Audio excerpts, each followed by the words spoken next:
Assalamualaikum warahmatullahi wabarakatuh. Perkenalkan, nama saya Muhammad Dursiki. Saya dari Prodi Ilmu Pemerintahan semester 6 Universitas Muhammadiyah Cirebon. Kali ini saya akan membahas yaitu tentang musyawarah, kunci keberhasilan birokrat.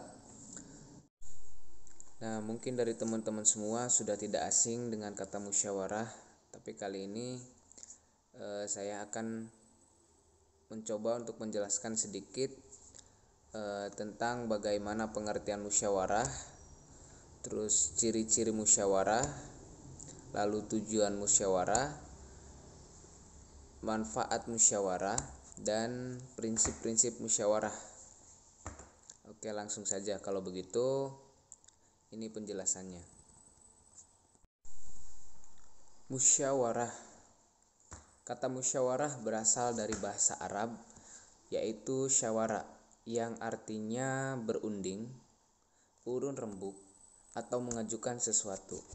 Dalam tata negara Indonesia dan kehidupan modern, musyawarah dikenal dengan sebutan syuro, rembung desa, kerapatan nagari, dan bahkan birokrasi.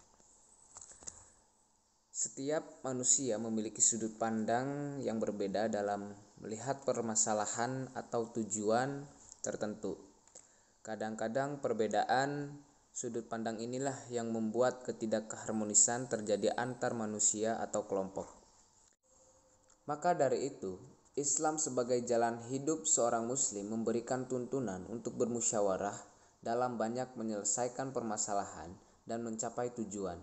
Musyawarah tidak hanya dianjurkan umat Islam, bahkan secara tegas memerintahkan Rasulullah SAW bermusyawarah dalam banyak hal.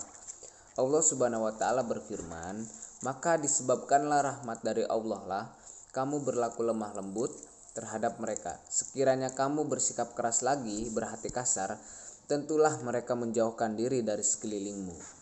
Karena itu maafkanlah mereka, mohonkanlah ampun bagi mereka, dan bermusyawarahlah dengan mereka dalam urusan itu. Kemudian apabila kamu telah membulatkan tekad, maka bertawakallah kepada Allah. Sesungguhnya Allah menyukai orang-orang yang bertawakal kepadanya." Quran Surat Ali Imran ayat 159.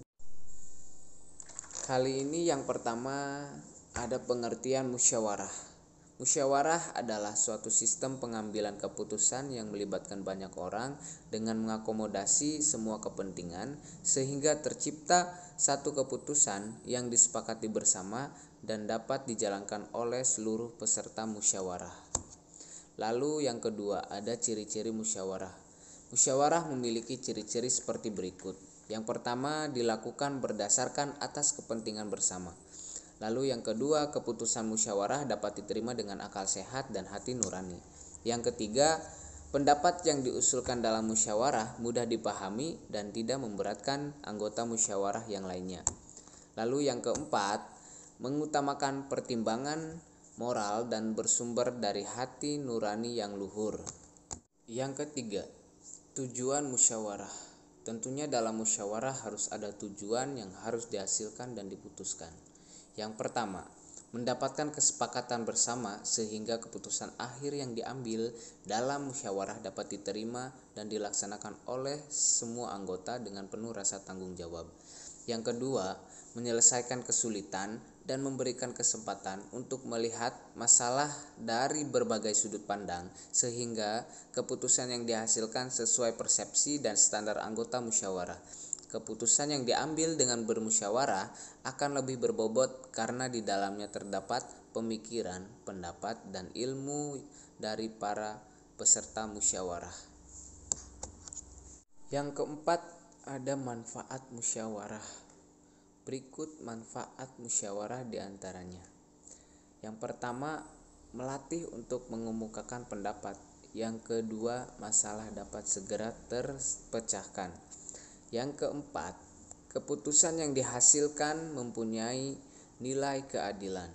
Yang kelima, hasil keputusan yang diambil dapat menguntungkan semua pihak.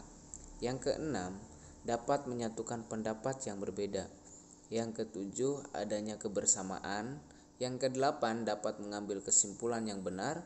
Yang kesembilan, mencari kebenaran dan menjaga diri dari kekeliruan.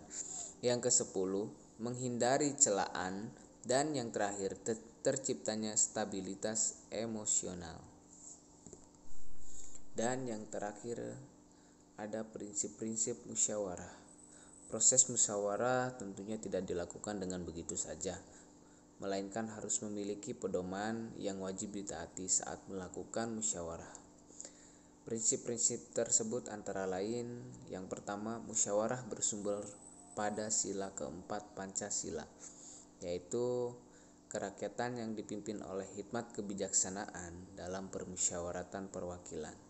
Lalu yang kedua, setiap keputusan yang diambil harus dapat dipertanggungjawabkan dan tidak boleh bertentangan dengan Pancasila serta Undang-Undang Dasar 1945.